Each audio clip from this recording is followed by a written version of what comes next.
Morning.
All right, it's 8:05, so let's do it. You guys can put your devices away.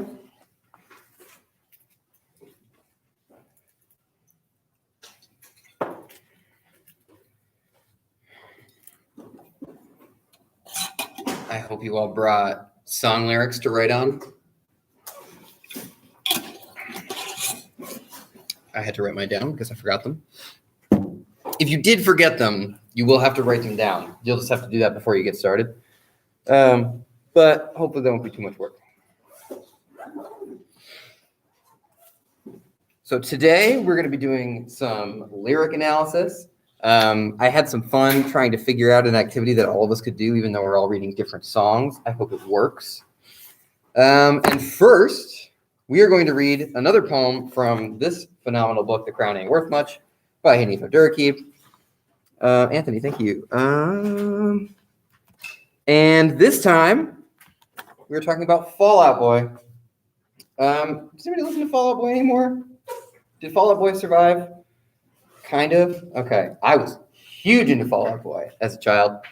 So this song, I listened to a bunch of Fall Out Boy this week now because I've been listening to it because I've been reading this poem over and over again. Totally great. They totally survived. It's been awesome. This poem is called Ode to Pete Wentz, who is the bassist from Fall Out Boy. It's called Ode to Pete Wentz, ending in Tyler's funeral. I think I'm just going to go for it. Ode to Pete Wentz, ending in Tyler's funeral. There is already more than enough blood in your city tonight, and yet I know you are at the edge of another tower of speakers stacked higher than the dead boys pulled from the south side and forgotten. To jump knowing you will be caught is a type of mercy I've never known, yet craved. You can love a whole scene until it becomes a flooded house, and then I suppose climbing is the only option. Still, we wore all black every summer like the sun didn't snarl, didn't have teeth, never wanted to tear into our skin and let the salt of us pour out in waves, or like our skin wasn't suspect enough before we decided to be rebels. Before we walked into corner stores with no money and walked out with chocolate melting against the warmth of our thighs. We wrote, "Ignore your God complex" on every bathroom stall on campus one of those years, even though we knew the right lyrics, because on a night we were too poor to afford concert tickets, we pressed our backs into a hill overlooking the LC, and the way Patrick's voice swung into the air when singing Loaded God Complex, we couldn't tell the difference. We just knew we'd discovered a message that had to be delivered on the walls of places where people emptied themselves of everything they challenged their insides to own. In those days, we were drunk on reaching up and pulling the night sky apart, swallowing it in chunks, until we were as dark inside as we were out, until it held us tight like no one else dared to. We boys in our misery, Pete. I know you fumble over your instrument. I know your trembling hands approach the strings like a virgin lover, reaching to pull fabric from the edge of the first person to whisper their desires in an ear. But if not for the bass, how else would you fall into our outstretched arms? Who else would we have to drag? Who would we have to drag us home by the collars with the windows down on 270 after another set of hours in a Midwest that is not like the one in your songs? But if we turn up the music loud enough, we can pretend that they aren't breaking our old neighborhoods into swarms of dust. We can pretend there aren't boys running out of scattered glass temples with their hands raised, begging for someone to open their chests. The heat unthawing whatever happiness they have left. And I know these are just my problems. I know there is blood in your city that craves the rush of a cold city sidewalk every night. And there are so many ways to stop a city from breathing all at once, to twist it into something sharp and metal and turn it on itself. And you can't possibly fit another tragedy into a song after all these years, can you? Not even for one of us who fell so in love with his own loneliness that it became a flooded house. And he climbed like you did to the edge of a rooftop with wet shoes and jumped because, Pete, when you were lonely and you jumped, we sang and we held you up to the roof and you survived another night and then another year. And you gave a boy a name that we laughed at, and we did not have to bury you underneath a split tree in Columbus. But still, we wore black then and every summer after. We still stole candy bars and planted them on the hill behind the LC and prayed for them to melt this time into the ghosts of everyone we had ever loved and would never see again. Then we lost so many friends that we truly became criminals, and we rummaged through this splintered city to find God because a man outside of a bar convinced us all of our friends were in heaven and none of us knew any other way to get there, saddled by all of these sins and all of this sadness, until one night, drunk off the sky again, we figured maybe we can get to heaven if we ignore our God complex. Maybe if we stack all the speakers in this town as high as we can begin to go up, we can escape even this. One of the things I love about this poem is the way that it reaches for this like transcendent, like bigger than life feeling. It brings us to this totally escapist place by the end through a misheard Fall Out Boy lyric. I feel like it acts as a kind of reminder that like all of our experiences are based on guesses of what something really might mean, right? Not only do you, and I mean that in like kind of the big and the small way. And the small way is like, you don't know what an artist truly intends. Even if you read an interview where they tell you, like, you still don't know what an artist truly intends, right? So it's hard to know a song. But also, like, even if you know somebody for years, you never know them. You never know what's going on in their head, right? And even if you did have access to what was going on in their heads, it might be totally incomprehensible to you. Like, there's a sort of unbridgeable gap between all of us, right? It's spooky. The lights just dim when I said that. That was weird. And I think that, and that's what the sort of small and big way of what I mean. And I think that, like, even when they're really profound, nothing can be more than just a guess at what it really means, right? And so I think that's why it's really nice and important the way that Hanif Abdurraqib pulls all this stuff together in this poem. Like, he brings in this shared group relationship with the music, the sort of safety of an agreed upon interpretation, and then he circles to Tyler's funeral, and then he circles back to the lyrics again. And I think the literality and the sadness of a funeral juxtapose against these like headstrong boys, their totally incorrect interpretation of the lyrics, right? And it also juxtaposes against the gesture at the end, where the poet reaches for his misinterpretation anyway. Like, he knows it's wrong, and still he uses it to kind of try to transcend in a way over the course of the poem. And so over the course of the poem, each moment kind of transforms the next moment. And he strings all these ideas together until finally at the very end, he kind of just like lifts us off and shoots us toward heaven. It's a really nice progression in that way. And so today I've asked you to bring in some lyrics to a song off of your chosen album. And we're going to spend the class analyzing these. And if you forgot to bring in your lyrics, you're going to have to pull out your phone right now and just like write some of them down, like a page or two of them into your own notebook. My recommendation is genius.com. They're generally the most reliable for good lyrics.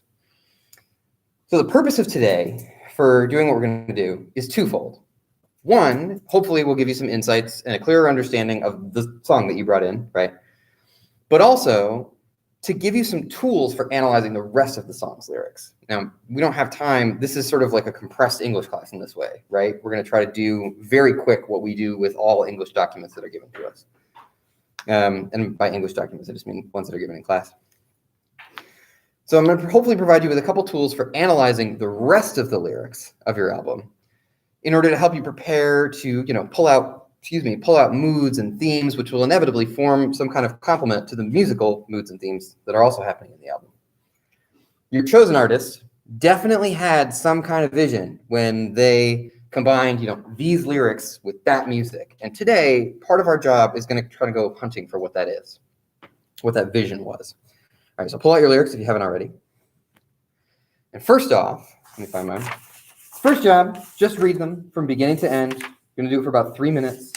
And really quick, don't make complex notes yet, but just underline or circle any parts that stick out to you right away. Parts that are the most familiar, parts that strike you as memorable or effective, parts whose purpose are clear to you, right? These are our sort of touch points. These are our sort of footholds, and this is where we're going to begin. So I'm going to set a timer for 3 minutes.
About a minute left.